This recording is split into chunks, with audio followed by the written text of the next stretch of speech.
On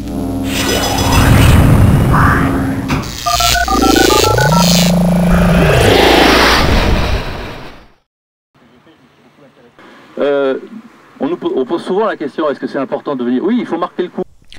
Il était important d'être là devant un ancien wagon de la mine repeint aux couleurs tricolores de la République française pour ne pas laisser le terrain libre. Il ne faut pas laisser l'espace libre aux révisionnistes. C'est pour ça que je trouve important, et c'est aussi pour répondre à ceux qui disent il y a quand même autre chose à foutre à Hayange que venir autour des wagonnets. Ben, c'est vachement important parce que ça parle d'avenir, ça aussi. Le terrain libre au révisionnisme, disait Emmanuel Graff, réalisateur du documentaire La Trace des Pères. En effet, à Hayange, après l'œuvre d'art détournée de son message d'origine de la fontaine du centre-ville, du créateur Alain Millat, voici le wagon aux couleurs tricolores de la République française. Décidément, à Hayange, municipalité FN, la polémique et la résistance continuent. En effet, devant un ancien wagon de la mine rappelant nos racines minières et multiculturelles, situé près du rond-point des Grands Bois, repeint bleu, blanc, rouge, a été organisée une manifestation par l'association Hayange Plus Belle Ma Ville ce samedi 23 août. Nous donnons rendez-vous à côté du wagonnet de la mine en réaction à la prise d'otage du patrimoine par l'extrême droite, expliquait Gilles Vaudébeau, le président de l'association. Durant la manifestation, des fanions aux couleurs des différents pays d'origine de nos concitoyens venus travailler dans les mines lorraines et venchoises ont été posés sur le wagon. Nous voulons aussi montrer que les nouvelles générations s'engagent pour défendre ces valeurs, déclaré aux Républicains lorrains le président de l'association Gilles Vaudébeau.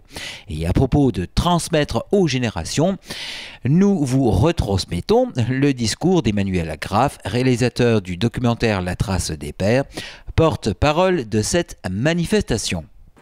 Il faut transmettre une histoire. D'abord, pourquoi c'est important de transmettre l'histoire? Parce que ça donne des repères et des valeurs et des choses de ce genre-là, des trucs invisibles mais fondamentaux pour un espèce de bien-être, entre guillemets, des jeunes. Le Front National fait partie de ces mouvements qui reprochent aux jeunes de ne pas être intégrés, de ne pas être ceci, de ne pas être cela, de ne pas avoir de morale, d'éducation civique, mais en même temps, ils empêchent les jeunes de comprendre leur région puisqu'ils simplifie tout par une espèce d'histoire franco-française. Donc les mineurs seraient des franco-français qui n'auraient pas d'histoire personnelle, il n'y aurait pas d'histoire familiale, alors que dans cette région, je ne sais pas, je pense que, je ne connais pas les chiffres, mais je pense que 4 familles sur 5 viennent d'ailleurs à l'origine. Voilà. On ne va pas rappeler les Italiens, les Polonais, les Ukrainiens, les Russes, les Algériens par la suite, enfin les drapeaux sont derrière moi.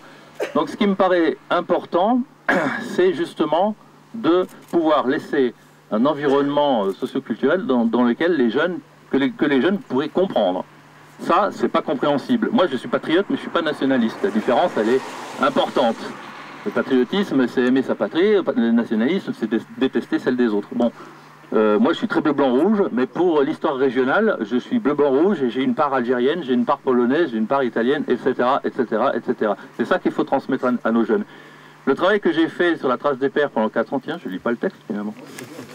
Le travail que j'ai fait pendant 4 ans sur la trace des pères m'a appris que les jeunes sont demandeurs. Non, non, ils ne sont pas réfractaires à l'histoire, ça dépend comment on leur apprend.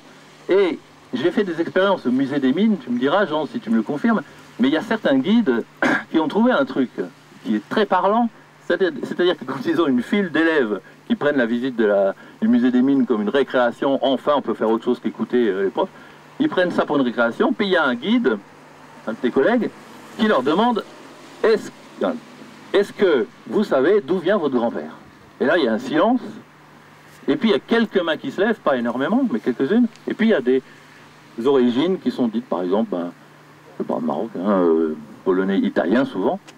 Et là, tout de suite, les jeunes comprennent que, tiens, ça sera peut-être pas totalement inintéressant, cette visite de la mine, et on va peut-être faire autre chose que les couillons dans les galeries, etc.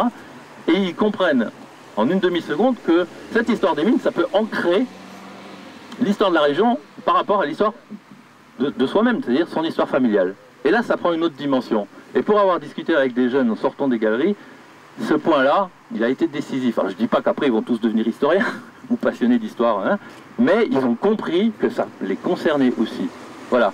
Donc, en réduisant l'histoire des mineurs et par extension des sidérurgistes, je suppose, à une histoire franco-française, on ment, oui, on fait du révisionnisme historique, il n'y a pas d'autre terme, Et puis, on rend l'histoire incompréhensible. Qu'est-ce que c'est que cette histoire? En plus, voilà, je veux dire, on est dans une région qui a changé de... Hein, qui a été allemande pendant 60 ans. Qu'est-ce qu'on fait de ces mineurs qui sont arrivés en Allemagne et qui ont appris le plaque en premier? Bon, voilà. Donc, par rapport aux jeunes, je trouve extrêmement important qu'on arrête de s'approprier des histoires et qu'on arrête de revoir notre histoire régionale qui est aussi l'histoire nationale. Merci, je trouvais important d'être là. Juste un dernier mot. On pose souvent la question, est-ce que c'est important de venir? Oui, il faut marquer le coup. Il ne faut pas laisser l'espace libre aux révisionnistes. C'est pour ça que je trouve important, et c'est aussi pour répondre à ceux qui disent il y a quand même autre chose à foutre à Hayange que venir autour des wagonnets. Ben, c'est vachement important parce que ça parle d'avenir, ça aussi. Merci à tous.